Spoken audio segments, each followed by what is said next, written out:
Está no ar, abre aspas, o primeiro jornal multidigital do eixo SP-Rio. Abre aspas. Olá, tudo bem? Começando mais um Abre Aspas, estamos ao vivo com transmissão simultânea pelo Facebook da SP-Rio Mais e também pelo Facebook do Jornal O Vale. Muito obrigado já pela sua audiência. Aqui comigo nos estúdios, o diretor de jornalismo da emissora, José Guilherme Ferreira. Muito bom dia, Zé. Bom dia, Rodrigo. Hoje é quinta-feira, dia 13 de setembro de 2018. Nos destaques da edição de hoje, você confere que a Polícia Civil ela ouviu o depoimento dos vereadores de Taubaté citados no esquema da farra das viagens. São José dos Campos tem 380 multas a cada 24 horas. Mais da metade estão por estar acima do limite de velocidade. Contribuinte no Vale do Paraíba já pagou 1 bilhão e 700 milhões de reais em impostos somente neste ano. Após passar por uma cirurgia de emergência, o candidato a presidente Jair Bolsonaro passa bem. O exame apontou obstrução do intestino. O ministro Edson Fachin dá 15 dias para a procuradora Raquel Dodge decidir se denuncia ou não Michel Temer. O inquérito apura suposto repasse ilícito da Odebrecht ao presidente na época em que ele era vice-presidente. O Supremo Tribunal Federal decide que pais não podem tirar os filhos da escola para ensinar em casa. E as informações do esporte: o Taubaté venceu o Santos de virada e se classificou para a segunda fase da Copa Paulista. Já a Águia do Vale, o São José, joga por mais 2 vitórias para se classificar no Campeonato Paulista da 4ª Divisão. Estes e outros destaques dentro de instantes.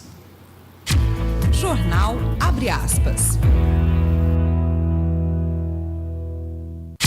Jornal Abre Aspas. Mais uma vez agradecendo pela sua audiência. Você pode interagir conosco, deixando aí nos comentários das transmissões, tanto do Vale como da SP-Rio Mais, os comentários, suas mensagens. Participe e interaja nessa manhã.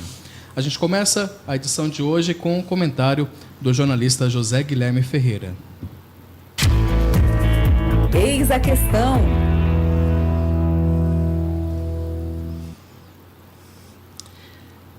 Quem investiga o Ministério Público? Essa é uma questão que sempre aparece quando os procuradores decidem investigar e até mesmo colocar em cana um ou outro político, e chovem reclamações partidárias. Nós temos visto isso com frequência na Lava Jato, pois agora, como informa o Estadão, temos procuradores investigados. Orlando Rochadel, do Conselho Nacional do Ministério Público, instaurou uma reclamação disciplinar contra promotores de São Paulo. Rochadel acata um pedido do conselheiro Luiz Fernando Bandeira de Mello, que vê impacto eleitoral nas investigações contra os candidatos à presidência Fernando Haddad, do PT, e Geraldo Alckmin, do PSDB.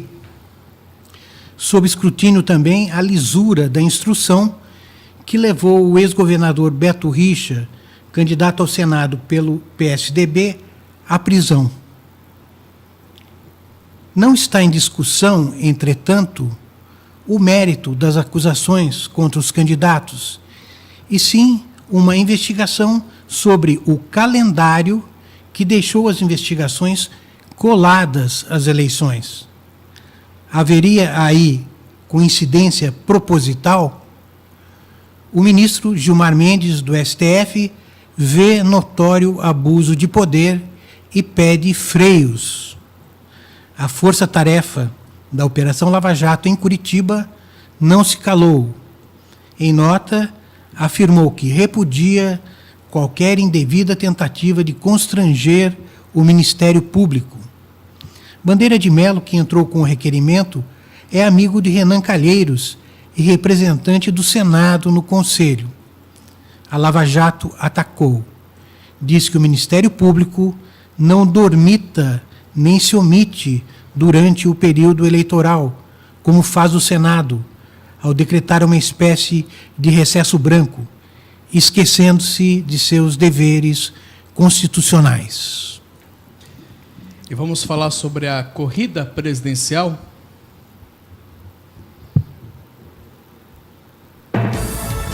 Eleições 2018. Bom, vamos passar então a agenda da campanha dos candidatos, o que eles fizeram ontem. O candidato do PSDB à presidência, Geraldo Alckmin, fez campanha em Betim, polo industrial na região metropolitana de Belo Horizonte. Alckmin disse que irá aumentar as exportações e tirar da ociosidade muitas indústrias para gerar empregos e fortalecer o parque industrial. O tucano também comentou a oficialização de Fernando Haddad como candidato a presidente pelo PT e disse que o Partido dos Trabalhadores parou com a enganação. O candidato do PT à presidência, Fernando Haddad, reuniu-se com cotistas e alunos do ProUni, na região central de São Paulo. Em entrevista a jornalistas, Haddad chamou o teto de gastos aprovado pelo governo do presidente Michel Temer de medida esdrúxula e afirmou que, se eleito, vai propor a revogação da regra. O candidato do PDT à presidência, Ciro Gomes, foi o segundo entrevistado ontem na sabatina realizada pelo jornal o Globo, em parceria com o Valor Econômico e a revista Época. O candidato criticou a escolha do ex-prefeito e ex-ministro Fernando Haddad para candidato a presidente pelo PT. Ciro disse que em seu governo o general Eduardo Vilas Boas, comandante do Exército, teria sido demitido por sua fala pública sobre a instabilidade política no Brasil e provavelmente pegaria uma cana, segundo as palavras do Ciro Gomes. E afirmou que o general Mourão, vice na chapa de Jair Bolsonaro, é, segundo palavras de Ciro, um jumento de carga. O Ciro estava afiado ontem. Ele chamou o Haddad não de Lula, mas seria Haddad é Dilma. Fazendo referência aí ao apoio da Dilma também na época, né? O candidato do PSOL à presidência, o Guilherme Boulos, ele esteve ontem com agenda de campanha na cidade de Campinas, no interior de São Paulo. Boulos criticou o encontro que Fernando Haddad teve com o Renan Calheiros e disse que ele, Boulos, é o único candidato que enfrenta de verdade o sistema. O candidato do PSOL também abordou a questão do acesso ao ensino superior no Brasil. Boulos disse que a proposta é criar 1 milhão de vagas e aumentar o sistema de cotas. O candidato do MDB à presidência, Henrique Meirelles, caminhou ontem pelas ruas da 25 de março, o tradicional centro de comércio popular na região central de São Paulo, e disse que irá criar o que ele chamou de empregos bons. Segundo ele, empregos bons seriam empregos com carteira assinada. Isso já no primeiro ano do seu governo. Ele afirmou que, na medida em que mais empregos vão sendo criados, os trabalhadores passam a ter mais oportunidade e a qualidade de emprego vai melhorando na medida em que a economia também vai melhorando. A candidata a presidente pela Rede, Marina Silva, ela afirmou em Belo Horizonte ontem que uma das principais propostas do adversário Jair Bolsonaro, a de liberar armas para a população, foi desmoralizada com o atentado que ele sofreu em Juiz de Fora. Ao fazer caminhada no centro e no Mercado Central, a ex-senadora respondeu com sorrisos e corações às provocações de pessoas que diziam serem eleitores de Bolsonaro. Já o candidato do PSL, o Jair Bolsonaro, ele permanece internado, no Hospital Albert Einstein, em São Paulo. Ontem, pela noite, ele passou por uma cirurgia de emergência. De acordo com um boletim médico, em uma das 3 perfurações sofridas no intestino delgado, formou-se um pequeno orifício que provocou inflamação e gerou o quadro de aderência, que é uma obstrução intestinal. O procedimento durou cerca de 1 hora e, segundo o boletim dos médicos, a nova intervenção foi bem sucedida e o candidato passa bem. Bolsonaro foi levado para o mesmo leito onde estava antes da cirurgia e voltou a ter o protocolo de cuidados de UTI. Um novo boletim médico deve ser divulgado agora pela manhã, às 10 horas. Olha, uma operação, a gente daqui a pouco retorna com mais informações sobre as eleições, mas uma operação da Polícia Federal desarticulou uma célula de uma facção criminosa especializada no tráfico internacional de armas e drogas em Macapá. Os criminosos atuavam no Amapá, mas agiam em todo o país. 24 mandados de prisão preventiva e de busca e apreensão foram cumpridos, alguns no Instituto de Administração Penitenciária do Estado na capital Macapá. Segundo investigadores, os líderes controlavam a execução de crimes como homicídios e assaltos a comércios e mantinham contato com outras facções pelo país, inclusive no estado de São Paulo. A Justiça determinou a transferência de um deles para um presídio federal. Os investigados vão responder pelos crimes de organização criminosa, tráfico de drogas, roubo, tentativa de homicídio, porte de arma e associação para o tráfico. O ministro Edson Fachin, relator da Lava Jato no Supremo Tribunal, deu prazo de 15 dias para a Procuradoria-Geral da República decidir se denuncia ou não o presidente Michel Temer no inquérito que investiga repasses da Odebrecht ao MDB. Fachin enviou à Procuradora-Geral da República, Raquel Dodge, o relatório final da Polícia Federal, segundo o qual há indícios de que Temer recebeu vantagem indevida da Odebrecht. A polícia aponta os crimes de corrupção passiva e lavagem de dinheiro. Pela Constituição, um presidente não pode responder por um crime cometido fora do mandato. Os fatos apurados do inquérito se referem a 2014, quando Temer era vice-presidente da República junto com Dilma Rousseff. Se a Procuradoria-Geral denunciar Temer, o Supremo só poderá analisar essa acusação se a Câmara dos Deputados autorizar. Para isso, são necessários os votos de pelo menos 342 dos 513 deputados. Nós já vimos essa novela por 2 vezes no ano passado, quando a Procuradoria denunciou o presidente e, nos 2 casos, a Câmara rejeitou o prosseguimento dos processos. O Supremo Tribunal Federal resolveu vetar o ensino domiciliar de crianças, conhecido como homeschooling. O resultado dessa decisão é geral, ou seja, tem que ser seguido por todas as outras instâncias do Judiciário. Um ministro decidiu pela constitucionalidade desse tipo de ensino. Outros ministros definiram que ele é inconstitucional. Agora, a maioria dos ministros, numa votação apertada, entendeu que esse tipo de ensino é vedado no Brasil porque não existe lei específica, o que depende do Congresso Nacional. Outro ponto importante é que esse julgamento aqui de hoje teve repercussão geral. O resultado tem que ser seguido, portanto, por todas as outras instâncias do Judiciário.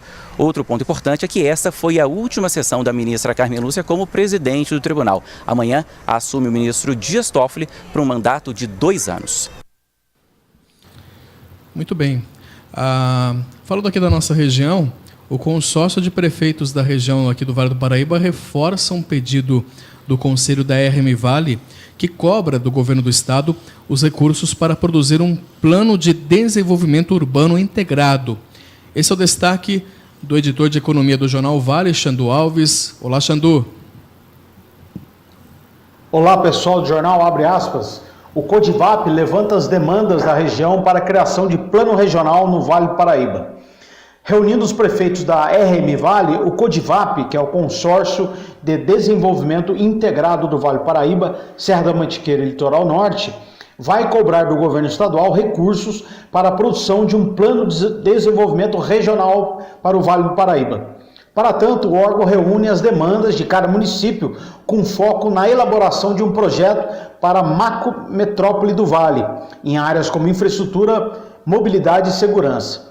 A meta é fazer com que o projeto regional sirva de referência e esteja em sintonia com os planos diretores de cada município, que terão que ser revistos. Essa discussão toda aconteceu numa reunião no final de agosto, em Taubaté, que reuniu os prefeitos no Codivap. Eles estão integrados aí também com o Conselho da Região Metropolitana, que é presidido pelo prefeito de Paraibuna, o Victor de Cássio Miranda, o Vitão, que pede a elaboração do PDUI, que é o Plano de Desenvolvimento Urbano Integrado da Região Metropolitana. Segundo ele, esse plano, para a elaboração dele, custaria cerca de R$1,5 milhão. Essa verba, tanto o Conselho da RM Vale quanto a Codivap vão gestar aí junto ao governo estadual para ver se consegue liberar e finalmente contratar o plano, que vai servir de referência para os municípios. É isso aí, um grande abraço. Xandu Alves para o Jornal Abre Aspas.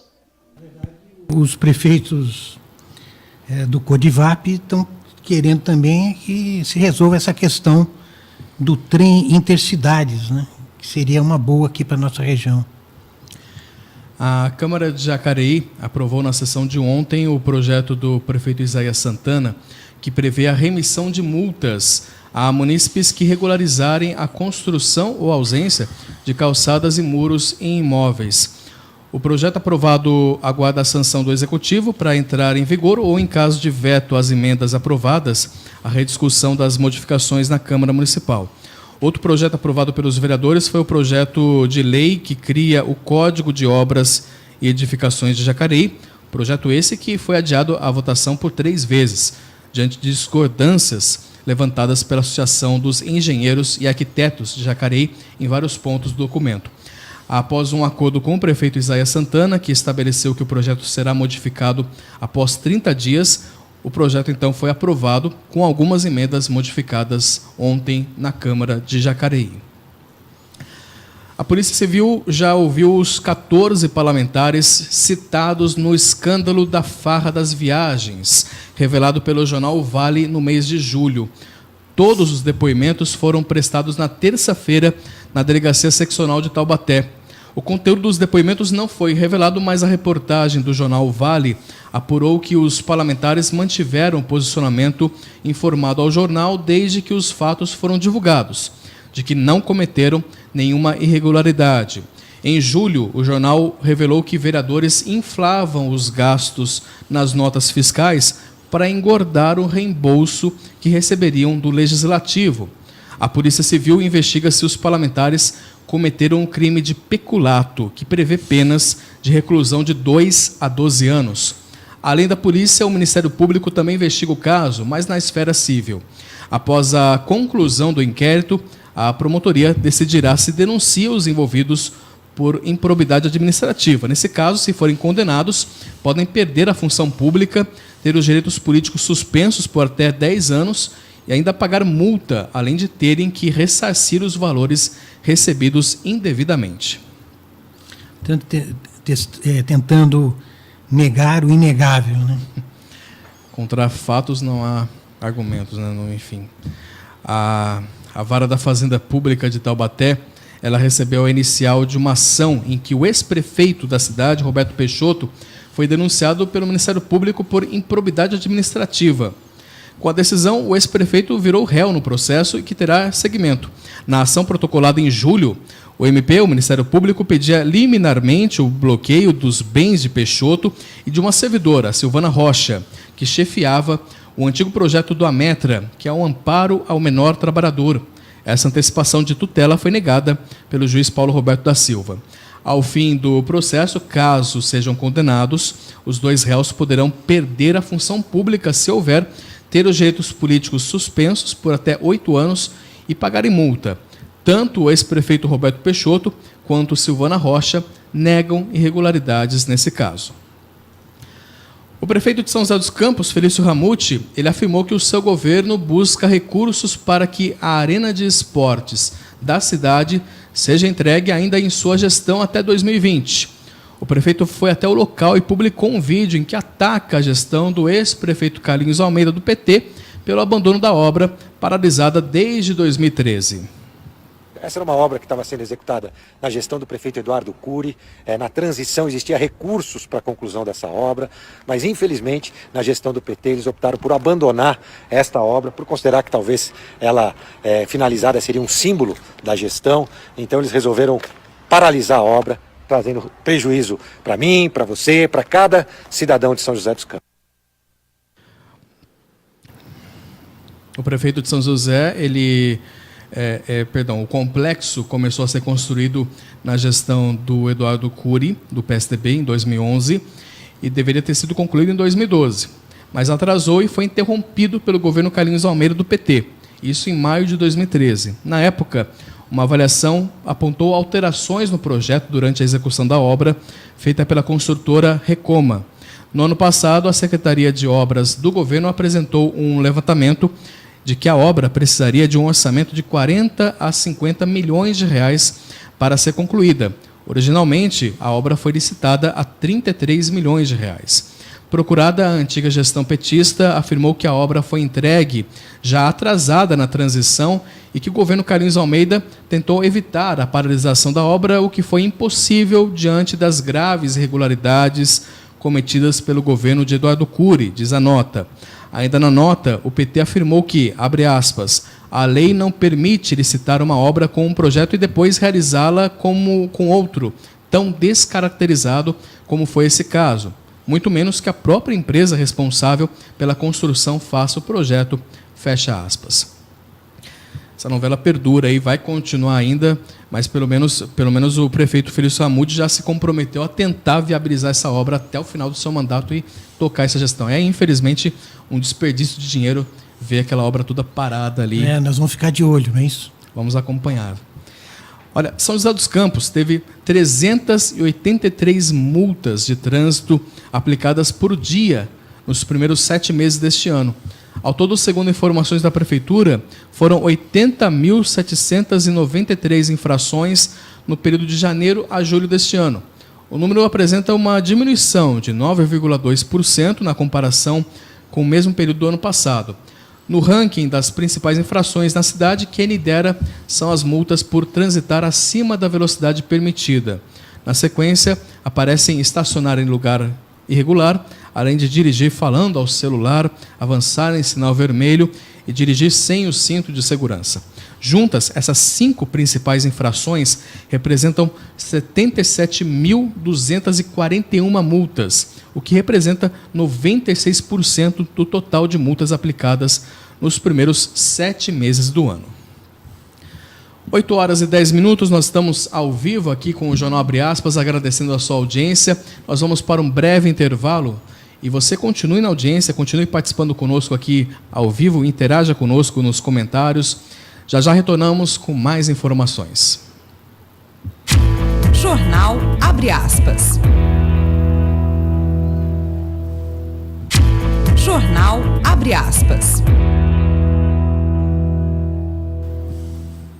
Retornando com a edição do Jornal Abre Aspas, e já vamos saber como é que vai ficar o tempo, a previsão do tempo para toda a nossa região aqui do Vale do Paraíba, aqui no interior de São Paulo.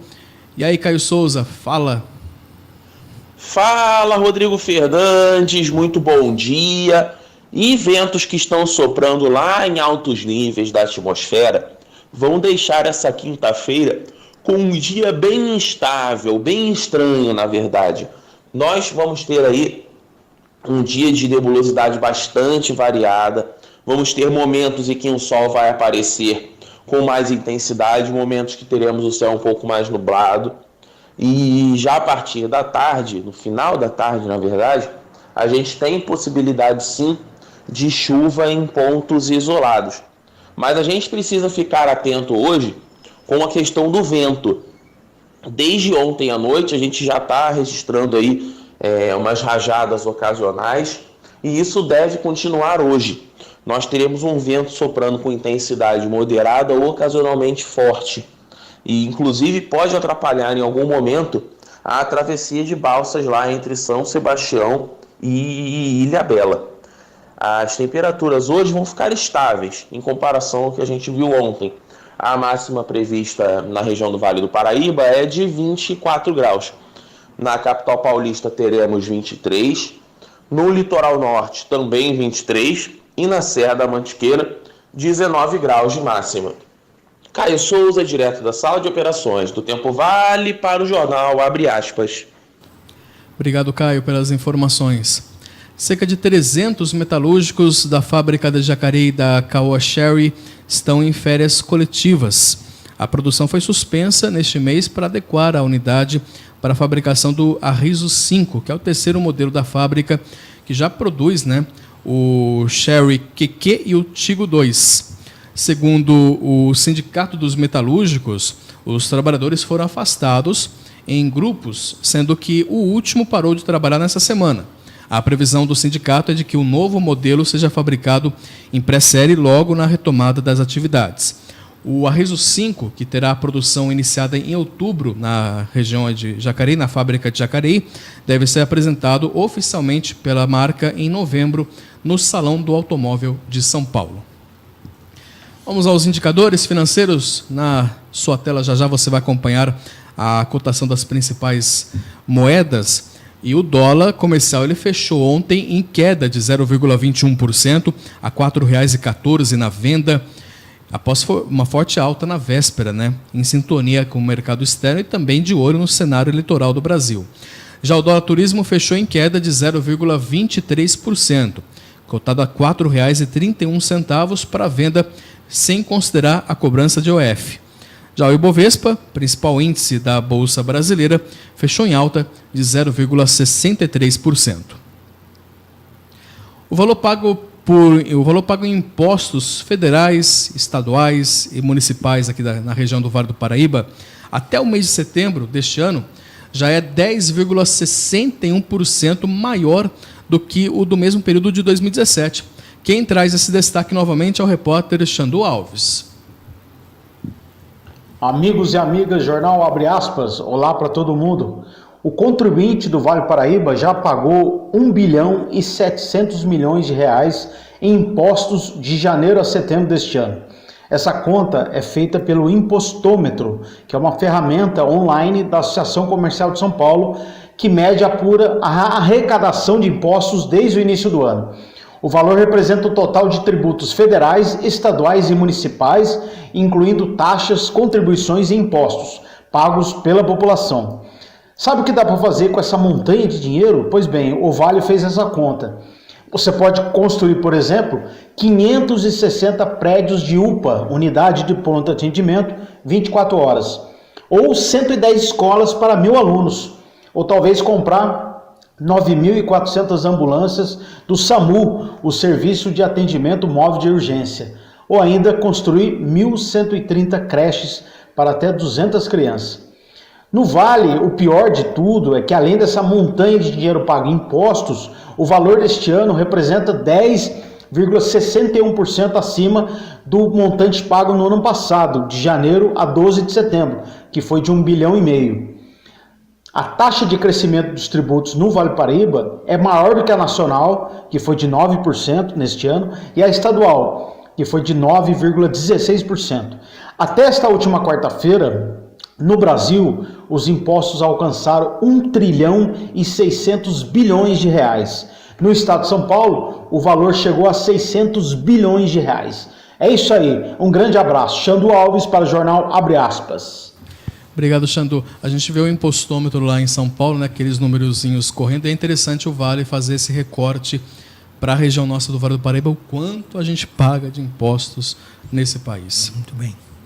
As operadoras de telefonia Oi, Claro e Vivo foram condenadas a pagar cada uma delas 9 milhões e 300 mil reais de multa por violar direitos dos consumidores entre 2009 e 2014.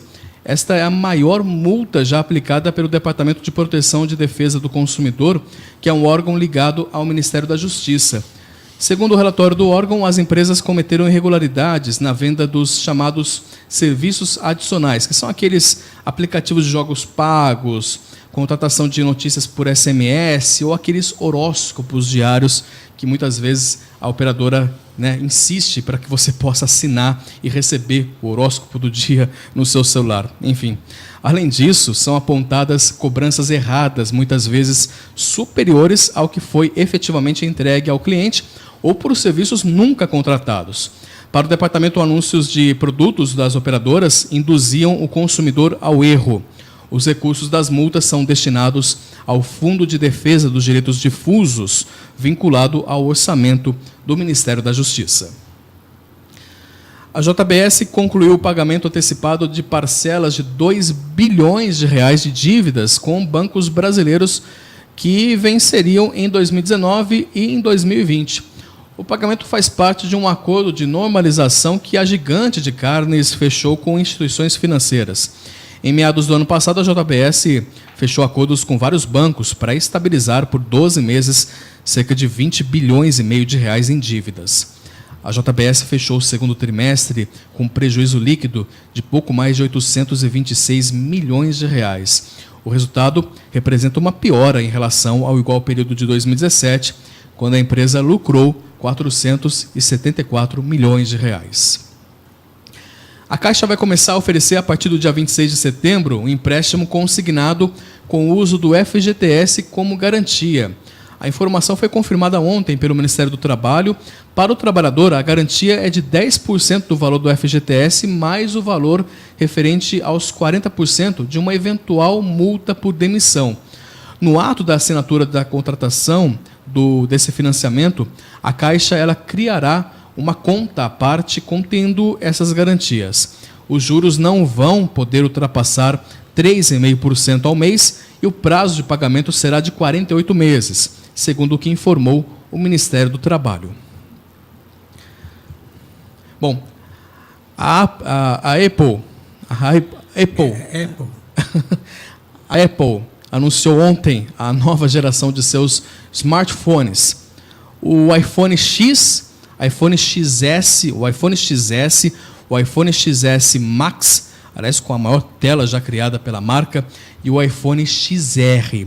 Os modelos são os sucessores do iPhone 8, do iPhone X e do iPhone 8 Plus, apresentados no ano passado.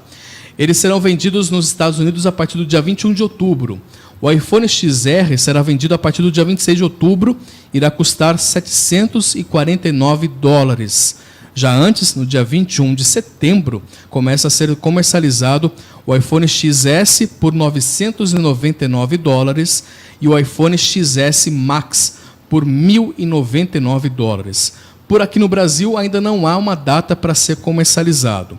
Após esse anúncio, que foi por volta de 4 horas da tarde, pelo horário oficial de Brasília, as ações da Apple recuavam um pouco mais de 1% na bolsa norte-americana. Embora as vendas do iPhone tenham caído entre abril e junho, a Apple vendeu 41.300.000 aparelhos.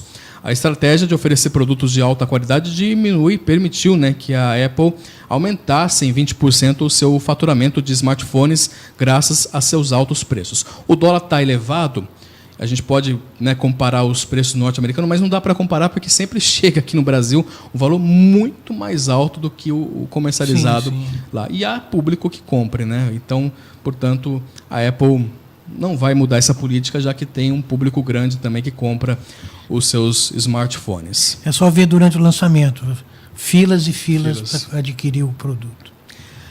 Olha, tem uma história curiosa e bem emocionante. Aqui na nossa região, uma criança residente há 5 anos no Hospital Municipal de São José dos Campos, por complicações médicas, ela ficou durante 5 anos morando no Hospital Municipal de São José dos Campos. E ela visitou uma escola pela primeira vez. Quem traz essa história é a repórter Thaís Pérez. Muito bom dia, Thaís. Bom dia, Rodrigo. Bom dia, Zé Guilherme. Uma menina de 5 anos que vive no Hospital Municipal saiu do quarto para visitar pela primeira vez a escola em que está matriculada. Vítima de uma doença respiratória, Yasmin Vitória recebe aulas semanais no hospital, mas nesta quarta-feira pode ser recebida pelos seus colegas de classe em sua escola. Essa foi a terceira vez em que Yasmin saiu do hospital em 5 anos. De acordo com a mãe de Yasmin, a menina ainda aguarda uma série de testes para avaliar o seu estado de saúde. Os médicos ainda decidirão se a criança pode ou não sair do hospital. Thaís Pérez para o jornal Abre Aspas. Pois é, a Yasmin, essa menina, ela está lá na capa do jornal Vale. Muito emocionante essa fotografia dela saindo para ir na escola pela primeira vez. Muito bonita a história, Bacana. Ela se encontrou aí com as 32 coleguinhas do Pré-2. Bacana. Yasmin Vitória, de apenas 5 aninhos. Muito bem. Olha, hoje no Sesc de São José dos Campos acontece uma palestra dentro das atividades do Setembro Amarelo, que é um mês dedicado à campanha de prevenção ao suicídio, O médico, psiquiatra e doutor em saúde mental, Neuri José Botega, estará no Sesc aqui de São José hoje para dar essa palestra intitulada Diálogo em Favor da Vida, considerada aí um caso de saúde pública, que afeta milhares de famílias e vidas. Essa palestra é voltada para educadores, pais e estudantes de psicologia. A palestra é gratuita e acontece hoje a partir das 7h30 da noite, porém a inscrição deve ser feita com antecedência, já que o local tem um limite ali de público. E essa inscrição ela ocorre no próprio Sesc, que fica localizado na Avenida Ademar de Barros, número 999, bem do lado ali do Parque Santos Dumont. Parque Santos Dumont, exatamente. Bom, uma exposição que está no Museu de Imagem e do Som de São Paulo mostra o drama das famílias que procuram por desaparecidos. De acordo com o Ministério da Justiça, só no ano passado foram registrados mais de 82 mil casos em todo o país.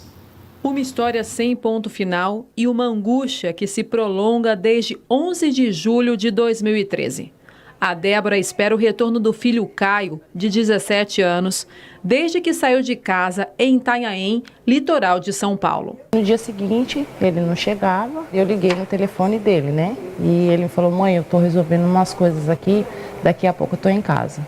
Foi a última vez que eu consegui falar com meu filho. As lembranças dele fazem parte da mostra A Falta que Você Faz, realizada pela fotojornalista Marisilda Krupp, que, a pedido do Comitê Internacional da Cruz Vermelha, registrou em 1 ano e meio o desafio de 16 famílias que estão à espera de seus entes queridos.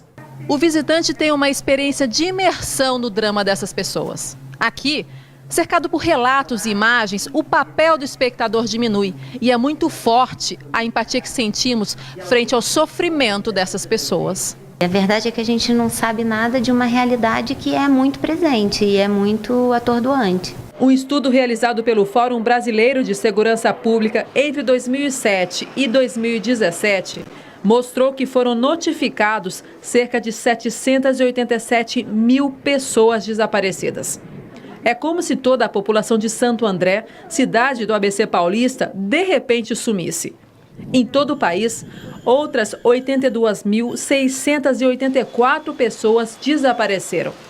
A ONG Desaparecidosdobrasil.org compartilha fotos e informações para ajudar as famílias. Muitas instituições trabalham sobre a temática, mas elas às vezes não se comunicam, não há interligação entre elas para tratar de resolver essa questão de maneira coordenada. Débora segue a rotina dos que sobrevivem ao desaparecimento de um familiar. Não sabe o que aconteceu, mas ela tem certeza de que o filho não a deixaria sem notícias. Nós éramos muito cúmplices, a gente conversava de tudo, a gente tinha assim uma abertura total, ele não tinha motivo para fugir de casa. E eu tenho sim esperança de achar meu filho.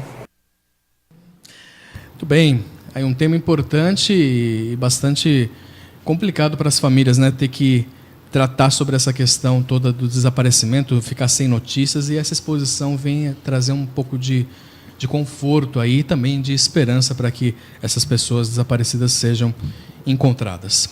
Uma exposição interessante no museu lá de São Paulo. Vamos falar de esportes? Olha, o Taubaté conseguiu vencer o Santos de virada e se classificar para a segunda fase da Copa Paulista. Eu tenho um amigo que é peixe, fanático, ele falou: mas é o time B, não pode isso? Não, o burrão também é o Santos, pô. O Taubaté venceu o Santos. Pois bem, o Peixe saiu na frente com o Fabrício, mas o burro conseguiu a virada com gols dos zagueiros Henrique e Donato. Com esse resultado, o Taubaté chega aos 21 pontos e cola no São Caetano na briga pela liderança do grupo 3. O Santos, com 11 pontos, segue na 5ª posição na porta ali do G4. O Santos encara o São Caetano no sábado, às 11 horas da manhã, e o Taubaté folga nesse final de semana e só volta a campo na próxima quarta-feira, no dia 19, às 3 horas da tarde, quando recebe o Água Santa.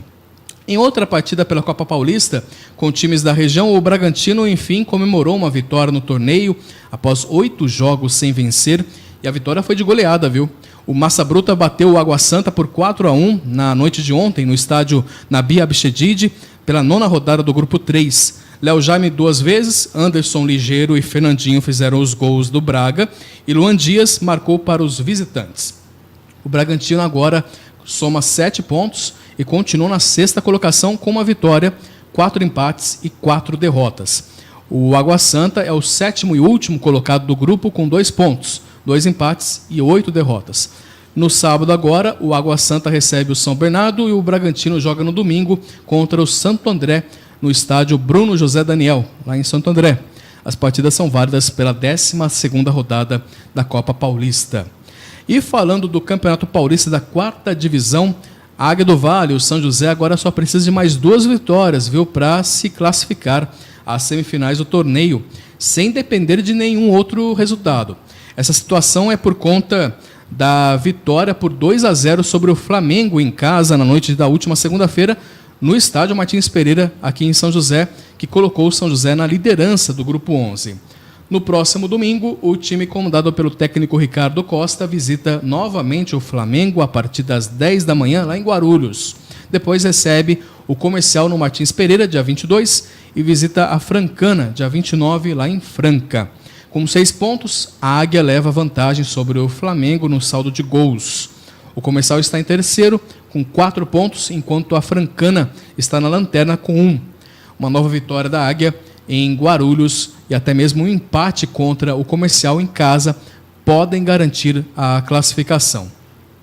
O Santo André venceu São José por 3-2 na noite de ontem e deu um passo importante em direção à classificação às quartas de final do Campeonato Paulista de Vôlei. Apesar da derrota, com esse resultado, o São José soma 1 ponto e vai a 8 na 6ª colocação. O Santo André vai a 4 pontos e abre 2 de vantagem para o Atibaia, que é o 9º colocado. Os 8 primeiros avançam às 8º. O São José visita Ribeirão no sábado às 4 da tarde, enquanto o Santo André encara o SESI de São Paulo no mesmo dia, mas às 6 horas da tarde. E também pelo Campeonato Paulista de Vôlei, o Corinthians derrotou o Atibaia por 3-0 na noite de ontem. Com esse resultado, o Corinthians chega aos 13 pontos e cola no SESI e Campinas na briga pela vice-liderança. O Atibaia segue na lanterna do Paulista com apenas 2 pontos conquistados até o momento. O Atibaia volta a jogar no sábado, dia 15, quando visita o Itapetininga, às 6 da tarde, no ginásio Ayrton Senna. O Corinthians só volta a jogar na próxima sexta-feira, dia 21, contra o mesmo Itapetininga, mas em casa, no ginásio da Ponte Grande. Mudando de assunto, vamos falar de cultura. Seguimos aí na expectativa, né, Zé, para a FLIM, a Festa Litero-Musical de São José dos Campos, que acontece nesse final de semana. E mais 2 autores aí dão um aperitivo para a gente das obras que eles vão expor nesse evento.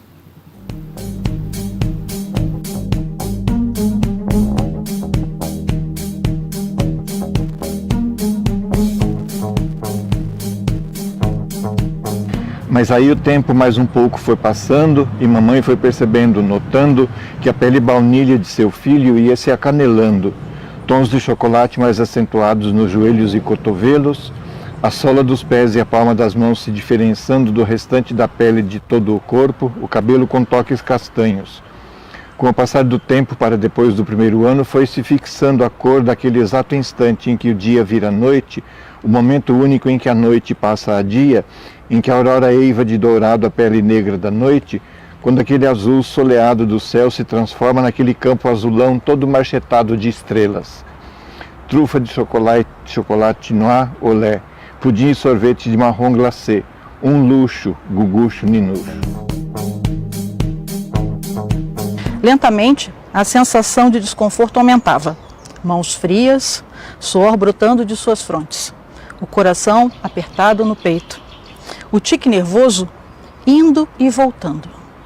E do outro lado da sala, só havia o vazio de uma existência que não era.